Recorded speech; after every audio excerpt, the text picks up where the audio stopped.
Swayam Prabha. Digital India. Educated India.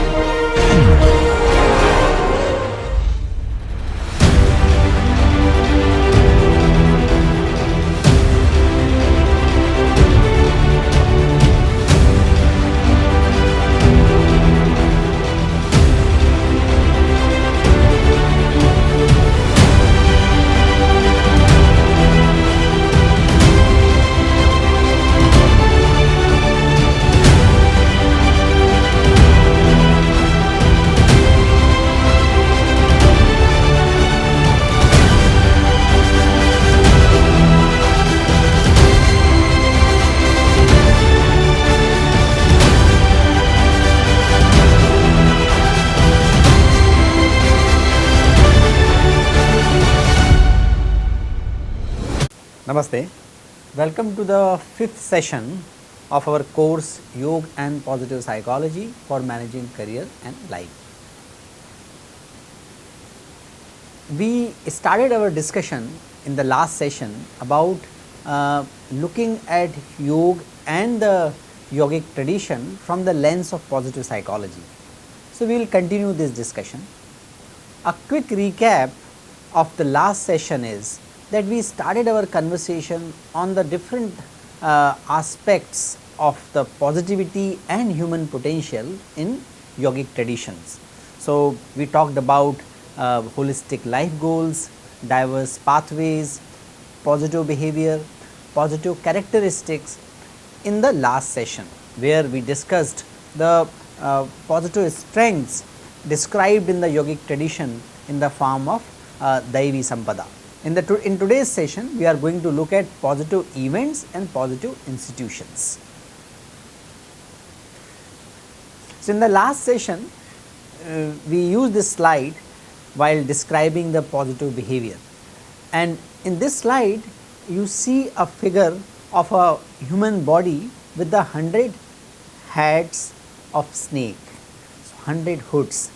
In our tradition it is called Sheshanag. In this tradition, it is believed that nag or snakes are the highly receptive animals or organism in the nature, and Patanjali is supposed to have the sensibility and sensitivity and ability to perceive things and interocept things, which is equivalent to 100 snakes. So, that is why his head is represented with the Sheshanag. Coming back to our discussion in the today's session, that is about positive events.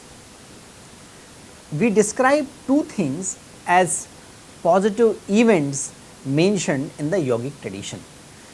Two of these events are sanskar and yajna. Sanskar, many of you must have heard about 16 sanskars, different rituals, different processes being followed at different stages of human life. By definition, sanskar is understood as Atma Shariranya Tarinishta Atishay Vishesha Sanskara, a special virtue or quality that is connected with body or mind is called sanskar. So, if we look at the different sanskars are related to different stages of life. So, Garbhadhan sanskar is conducted before the conception of a life. Upanayan sanskar is conducted in the beginning of education and making the person aware of him or her being the responsible member of the society and family.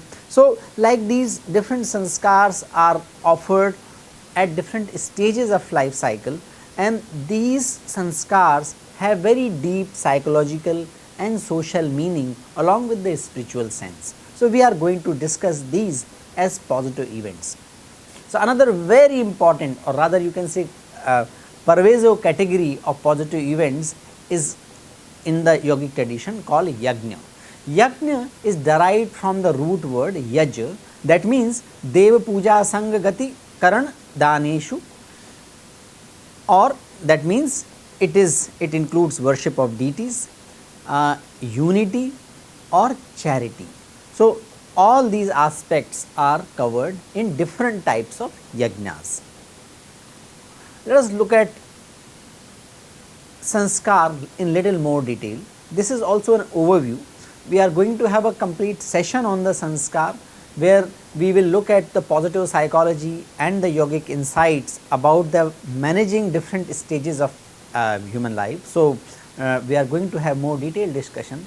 This session is just to give the overview of the sanskar positive events, yajna as positive event, and then positive institutions as family or education systems or positive governance. So, this classification of the 16 sanskar is given by Gautama, and that is most popular.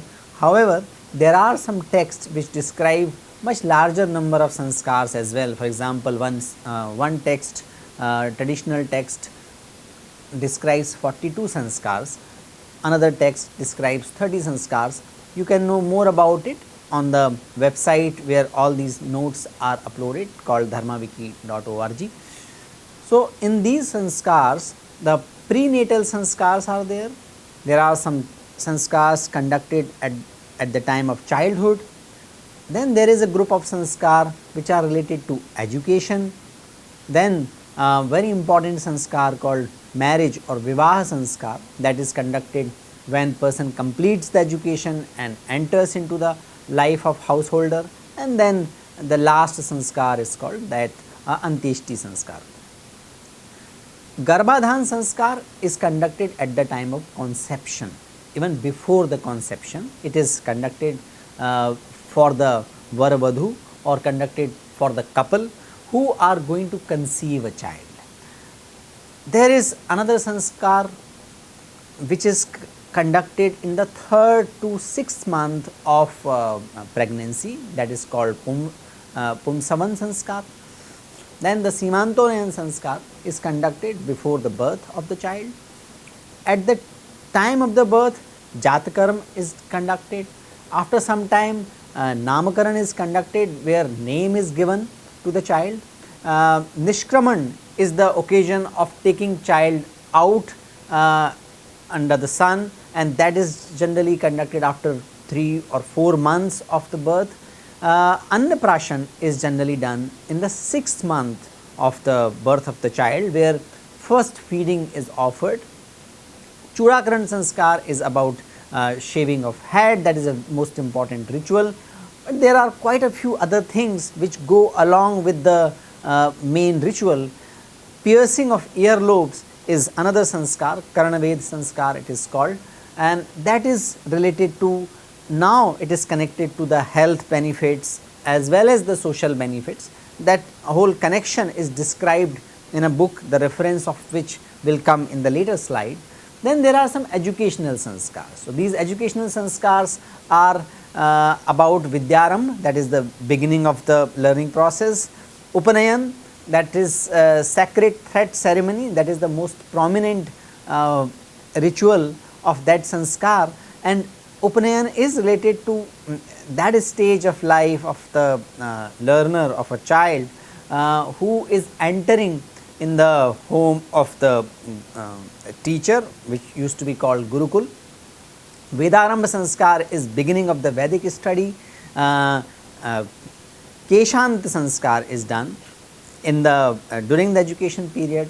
Samavartan sanskar is conducted at the end of education. So, it is like a convocation, and all these mantras are given, and in these mantras we come to know what is the worldview being prescribed in this process of sanskar. We also come to know that what is how the expectation from the child is conveyed through different rituals and different recitations. Vivah is marriage, that is Vivaha sanskar, and last one is Antyeshti sanskar. So, if you see, yogic tradition follows all these sanskars, and through these sanskars they aim to manage the life. Through these processes, it is aimed to make a person a responsible member of the family, society, community and country. If we look at all these sanskars, these are related to 4 stages of life. Most of you must be aware that in the yogic tradition prescribed in all the Indian traditions as well, we come across this notion of classifying the stages of life, very broad classification of stages of life. There are 4 stages of life as being conceived: Brahmacharya, Grahastha, Vanprastha and Sannyas. Brahmacharya is the time of studies, preparing our mind and body to be the valued member of the community and society. Grahastha is the life of householder. Householder's life is responsible for taking care of all other sanskars, because that is the stage where artha, which is the very important, which is one of the 4 purusharthas which we discussed in the last session. Artha is mostly created and circulated through the grahastha ashram in the life of a householder, where they aim at raising family and also taking care of the society and prosperity of the society. Third stage in life is called Vanaprastha. Vanaprastha literally means going to the forest. That symbolically means delegating the responsibility and starting to delegate the responsibility of the household to the kids, giving the responsibility of the ashrams to the younger householders, giving responsibilities of different types to the younger people. So, that is the third stage.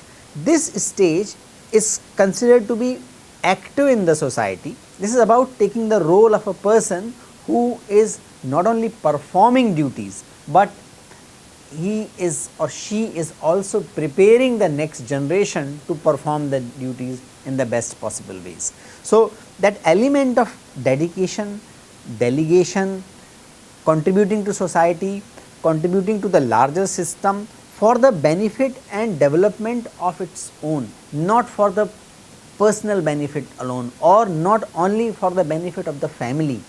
These are some of the characteristics of Vanaprastha. Sannyas is the samnyas, that means equality and equanimity in the perception, that means moving beyond the likes and dislikes and dedicating ourselves to the last objective of the life, which is called moksha.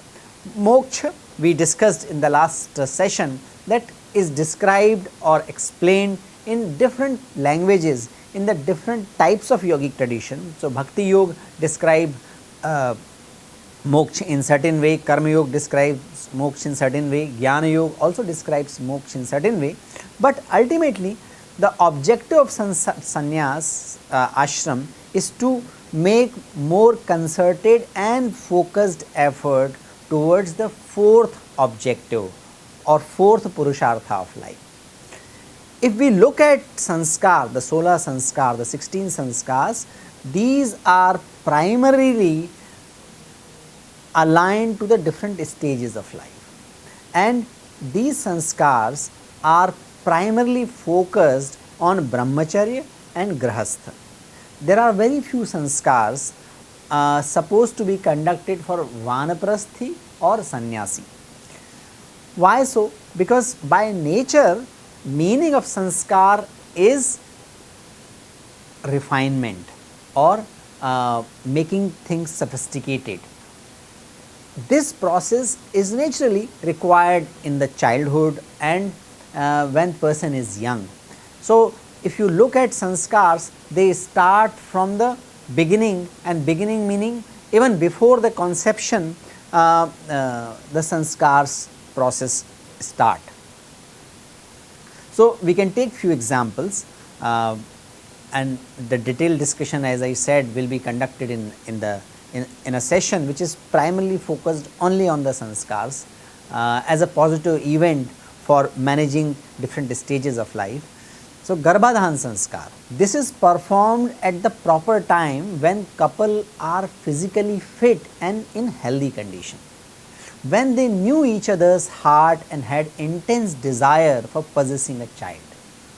So, when couple is psychologically and physically ready to conceive a child, that is the time Garbhadhan sanskar is conducted.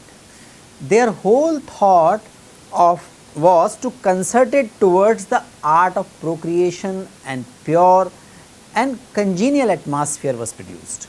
So, if we look at the mantras and the rituals, they are aiming at making the thoughts and mind clear and creating a congenial atmosphere, and that is done through different hymns, different sacrifices. After Churakaran or tonsure, when child grew into a boy, his duties are prescribed and his responsibilities are explained before him, and that is done without encumbering his mind and body with book knowledge and school discipline. So, the Churakaran sanskar makes child ready to take up the larger responsibility, make the child aware that he or she is not only the child of his or her parents. So, in this stage, a child is made more conscious about his role in the family. So, Upanayan and other educational sanskars are formed the great cultural furnace of the emotions, desires and will of the boy. So, this description of sanskar is given in an extensive thesis of Dr. Rajbali Pandey. So, this thesis is based on the research of Dr. Rajbali Pandey, submitted in the late 40s, and he describes that Upanayan and other sanskars form the great cultural furnace where emotions, desires and will of the boy were melted and shaped, and he was prepared for an austere but a rich and cultured life. So, all the education related sanskars are making the child's mind and body ready to be the valued member of society. Then comes Vivaha sanskar. Vivaha was the code of eugenics. That is what described in the Rajbali Pandey ji's book, and the nuptial ceremony about the life of a married couple. So, Vivaha sanskar was a code of eugenics, meaning a preparation of the healthy progeny, and it was also nuptial ceremony where they make the psychological contract about living together, enjoying things together, and who will lead in what kind of matters in the married life. The various sacrifices, rituals and vows are prescribed for a householder. They are introduced to remove selfishness clinging to one's individuality and make the couple, both the members of the couple, to realize that he or she is part and parcel of the whole community. So, if we look the rituals in detail, they are about making each others aware of each other's individuality and making them willing to sacrifice the individuality, making them more open to the likes and dislikes, and also making them open to plan their life which can take care of all three other ashrams. So, Grahasthashram, which has to take care of the Brahmacharya, Vanaprastha and Sannyas, the whole societal arthic activities, the transactional activities, economic activities are all carried out by the householder. So, preparing the new householders, preparing the couple who is entering into the marriage life for this responsibility. So, sanskars are the positive events where along with fun and frolic, a positive message is given.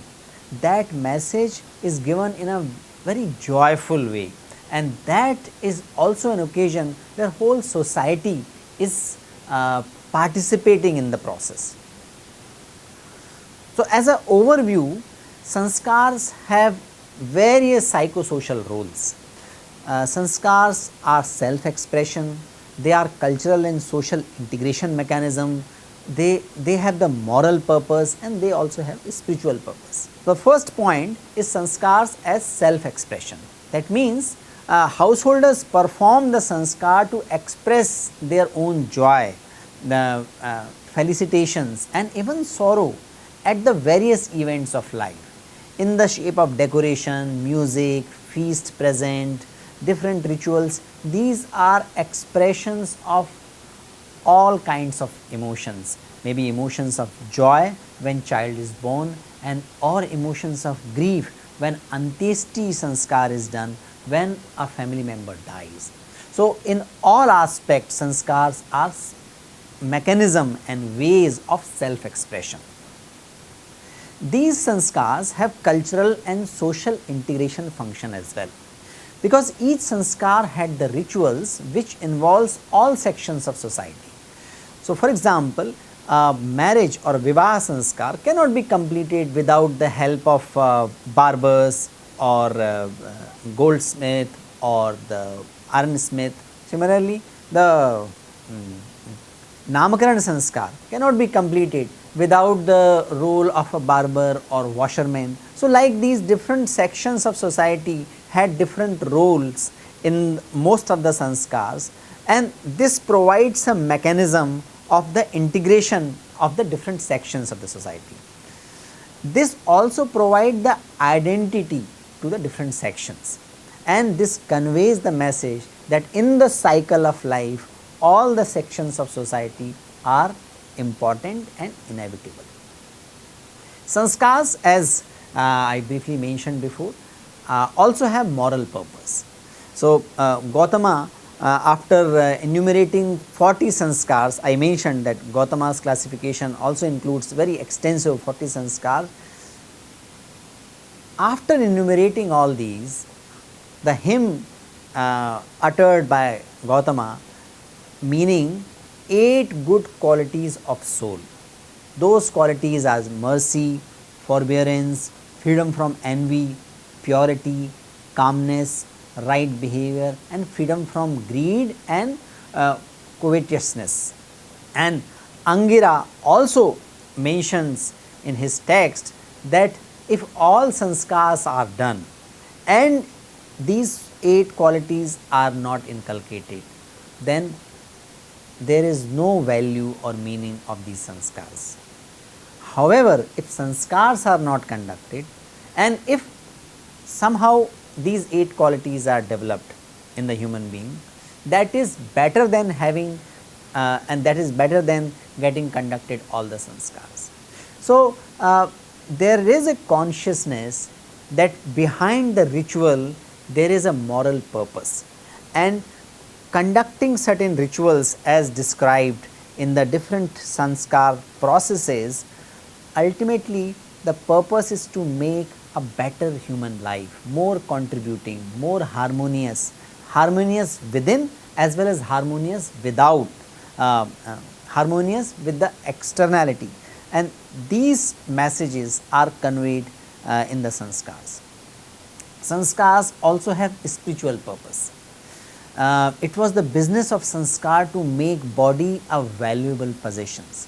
In most of the sanskars, body, human body is well nourished, it is decorated, it is washed, and body is conceived as a vehicle for the transpersonal experiences and realizations. So, body is not a thing to be discarded. That message is conveyed very strongly in the sanskaric tradition, in the sanskars, but it is considered a holy thing to be sanctified, so that it might be fitting instrument of the spiritual intelligence embodied in it. So, in all the rituals we come to know about certain hymns which keep conveying the ideas of adhyatmic purpose or spiritual purpose also behind the sanskars. And it was the way in which active life of the world was reconciled with the spiritual realization. So, if you look at these sanskars, we see some of the very clear characteristics which are the characteristics of yogic tradition as well. Like yogic tradition, which has body a very important instrument, body is sanctified in all the sanskars. Even in the antyeshti, body is sanctified. Number 2, as yoga talks about the positive emotions, yoga, when we look at the Ashtanga yoga, includes positive emotions, positive behaviors and spiritual purpose. In the same way, all sanskars are imbued with positive emotion, positive purpose and ultimately directed towards spiritual goals of life. But in this process they take care of all four purusharthas, which are dharma, meaning harmonious life or righteousness expressed in the righteousness, artha, which is more like physical possessions or transactions, kama, which is more psychological or sensuous pleasure, and moksha, which is spiritual enlightenment. In all 16 sanskars, all four aspects are taken care of, and that is the reflection of the integral nature of yogic tradition. So, now we will look at yajna as the positive event. Yajna is described in a very essential manner by Katyayana Shautra Sutra as that involves dravyam, devata, tyaga. Now we will look at yajna as positive event. A simple definition of yajna given in the Katyayana Sutra is yajnam vyakhyaasyamah dravyam devata tyagah. Yajna is composed of three elements. Dravya, meaning obligatory material which is to be offered, devata, to whom it is offered, that is loosely called deity, and tyaga, the process of giving away, and giving away which you have rightfully earned, offering that, giving away that is tyaga. The yajnas are conducted for various purposes related to the life goals, family goals or more social goals. For the householders, 5 types of yajnas are prescribed. Panchva ete mahayajna satati pratayante satati santisthante. 5 types of yajna or 5 yajnas have to be observed completely and regularly. Satati means regularly. What are those 5 yajnas? Deva yajna, Prithya yajna, Bhuta yajna, Manushya yajna, Brahma yajna, iti iti. That means these 5 types of yajnas have to be performed by all the householders every day. Pitra yajna is about taking care of your parents or forefathers. Rishi yajna is about taking care, having reverence and taking forward the knowledge tradition, that is called Rishi yajna. Dev yajna have to be performed for the blessings of the powers which govern the nature, which govern the natural powers, fire, water, sunlight. So, these are considered to be governed by higher powers, performing yajnas for the blessings of all these higher powers.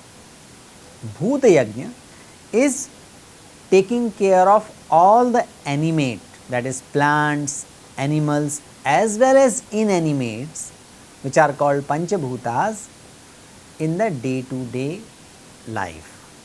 So, Bhuta yajna is actually taking care of all the nature around us, and Manushya yajna is towards fellow human being, being helpful for the fellow human beings, and in this way supporting the society. So, all these 5 yajnas are considered most essential yajnas of the householders.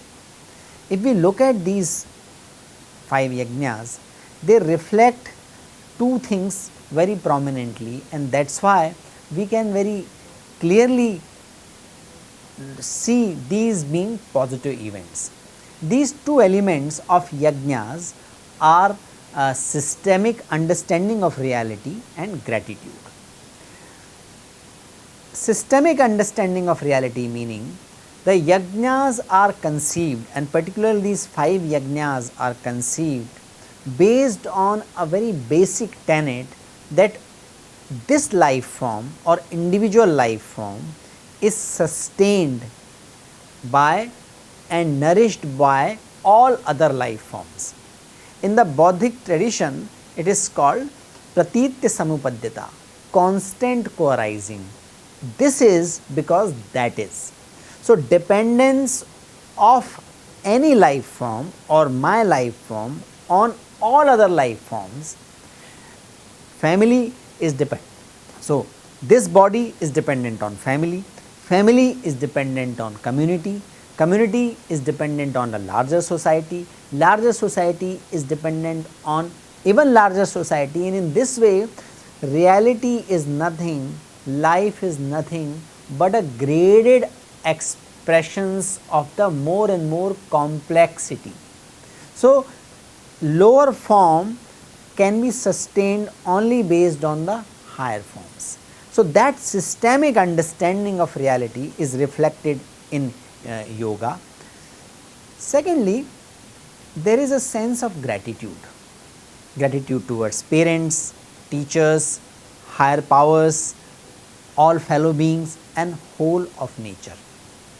Gratitude is considered one of the most important factors in the positive psychology in current times, and in the form of yajna we see very simple rituals which are expression of those gratitudes. Third aspect of yajna, particularly reflected in the fifth the Pancha Yajna, is that the concept of systemic understanding of reality and gratitude are integrated with the normal course of action. So, they are integrated with the day to day activities of life. So, there are rituals like when food grain is harvested, some part is left for the birds. When food grain is processed, some part is given to the cow or dog or crow, some part is given to the ants. Like these, at all stages of the preparation of food, there is element of sacrifice for different life forms. So, sacrifice is essential nature of yajna. Literally speaking, yajna means selfless sacrifice for the noble purpose. Anything which is done for the higher purpose, anything which is done for the larger system is called yajna. And when this is performed, it is not doing any favor, it has to be done because that is the only mechanism of life. If we look at plants, rivers, birds, and if we look at their contribution in the ecosystem, they naturally contributed much more than what they get from the nature. But their contribution is done as per the part of the natural programming. They do not have to think much about how they do or do not contribute. They are natural part of the system, and that contribution is naturally done. Human beings have the discriminatory power. So, they have to consciously put in effort to contribute towards society and contribute towards the larger ecosystem. So, because of the discriminatory power, human beings have more responsibility. Responsibility is connected to the consciousness, because consciousness is must to make a discrimination, distinction, and for enhancing the consciousness we require sanskars and yajna. So, if we look at the whole life programming, it is deeply arising from the sense of responsibility of human being towards larger social and natural environment. Inherent in the sense of responsibility is also recognition of human power to be a destructive force or force for disturbance in the nature. So, arising from the sense of responsibility, we see in the yogic tradition many sanskars being identified, which are systematic intervention to make a person a responsible member of the society and responsible member of the whole ecosystem. Yajna is a process of delivering that responsibility. Yajna is the process of performing that responsibility in a day-to-day activities. That's why yajna and sanskars are clubbed as positive events. Another aspect of the yogic tradition, when we look at the yogic tradition from the positive psychology angle, are positive institutions. Family and educational institutions are the two examples which we are going to discuss in this section. Family is not only a biological unit in the yogic tradition. It has the role of psycho-social development, and that is conducted through sanskars. We just looked at that. Family has a role for societal sustenance.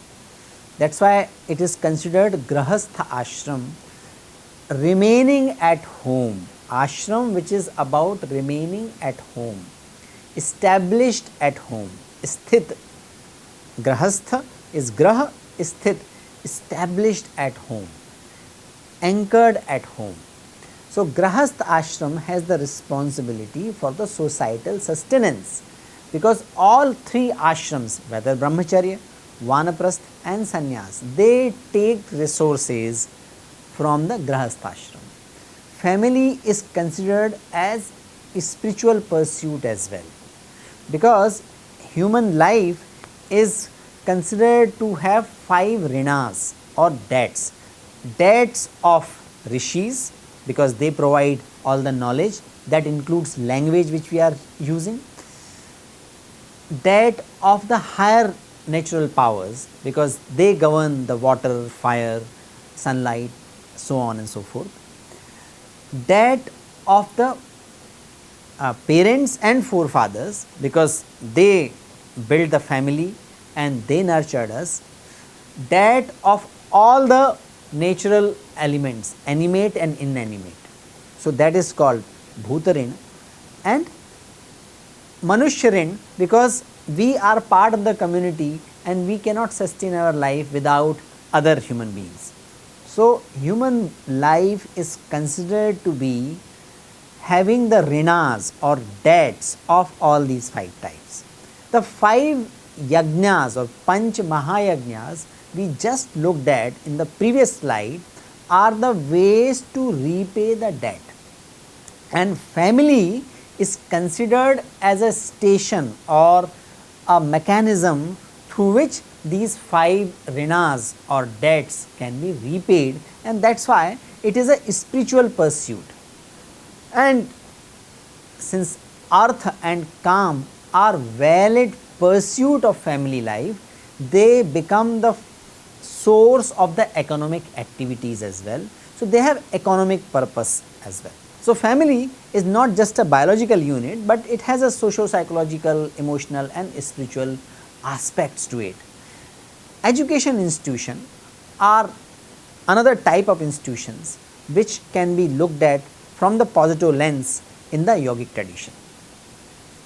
How much education is considered important, and that conveys how important are educational institutions, that is reflected in this shloka of Manusmriti, that says vittam bandhurvayah karma vidya bhavati panchami etani manyasthanani gariyo yad yadyutaram. Wealth, family means blood relations, age, that is vaya, karma, that is action, and vidya, that is learning and education, being the 5th, are the manyasthanani, award of respect, with increasing weightage respectively. Increasing weightage is given from wealth, family, age, action and knowledge. Knowledge and learning is considered to be the place of highest respect. Perhaps as a result of that, all the villages of India used to have patshalas where some member of the community used to take the responsibility of teaching the kids in the family, and village used to take care of that person who would hold this responsibility. In the very famous book called A Beautiful Tree, author Dharmpalji quote Mahatma Gandhi in the very beginning of the book. This quote of Mahatma Gandhi is taken from his address in the Round Table Conference. In this quote, Mahatma Gandhi explained that according to the British survey itself, the British's conducted survey between 1815 to 1837 in all the 4 presidencies in which whole of India was divided, and the British survey suggested that on an average 95.9% people in India were literate. This was possible because all the villages had patshalas. Means it's kind of a home schooling where the member of the community take the responsibility of teaching all the kids in the community.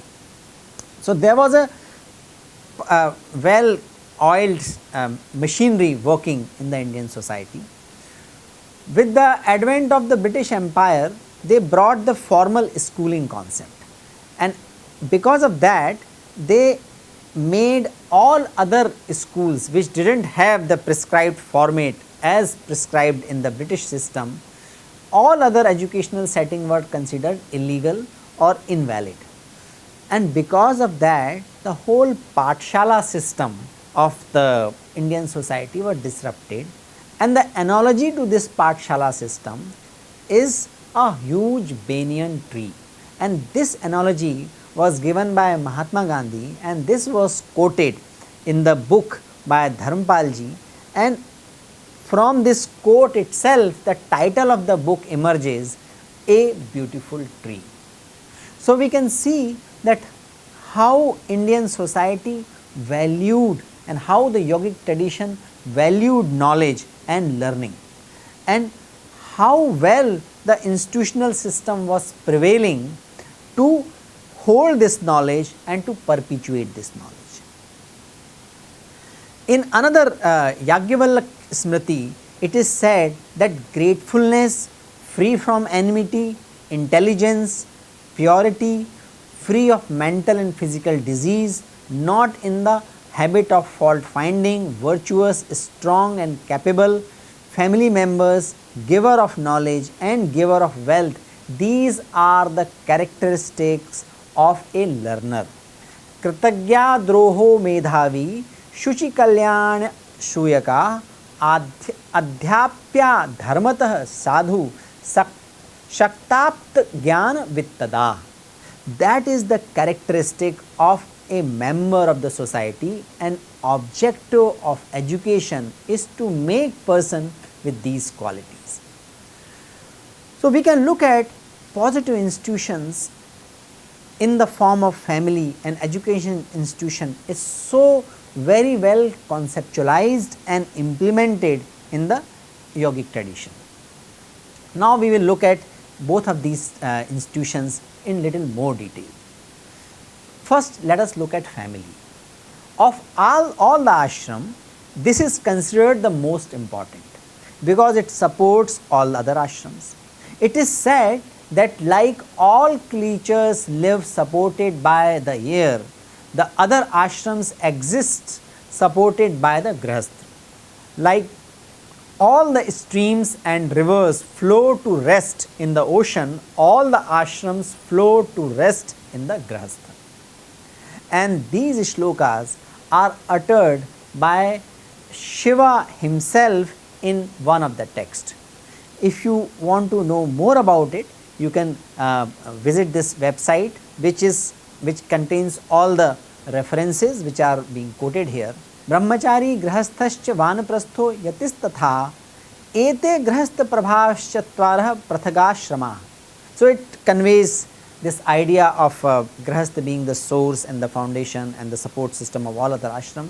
It also says yatha vayu samashrita vartante sarvajantava, as air take cares of all the creatures, tatha grahastham ashritya vartante sarva ashrama. In this way, grahastha ashram takes care of all the ashrams.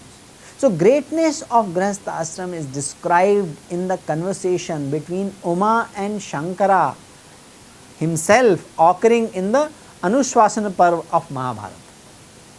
And Shankara begins his answer to Uma queries with the unequivocal assertion that of all the ashramas, this is the state of grahastha ashrama. So, this is reflected, this is conveyed in this picture of fractal. Family is the unit of society. Family takes care of the society. Society and family are not in struggle with each other. Family is constituting unit of society, and in so many sanskars, including in all the sanskars, and all the sanskars, the role of family is established, and that ensures harmony in the family and responsible behavior of family to take care of the society. So, towards the end of this session, what are the points of reflection and action? We looked at in this session sanskara and yajnas as the positive events. We look at in the form of both of these events that there is a great recognition of the connection or integration of micro and macro. Macro is sustained by micro, like family is sustained by a society, and micro is constituent of macro. So, there is a mutuality in all social and human life forms. That recognition is there. Arising from this recognition is the value of responsibility. Responsibility is a very important value, because that is the basis on which we ensure that different members of the community and even whole ecosystem contribute to each other's growth. So, value of responsibility, and yajnas and sanskaras are ways of developing a more integral consciousness, and that integral consciousness naturally result into responsible behavior. And third point of reflection is that different life events can be integral in nature. There are ways to create positive events which takes care of all major objectives of life, which are related to materialistic objective or hedonistic objective, hedonistic pleasure, eudaimonic pleasure, as well as transcendental or spiritual pleasure. So, all three aspects of happiness and all three aspects of self can be integrated in the positive events, and these kind of positive events are described in great detail in the yogic tradition.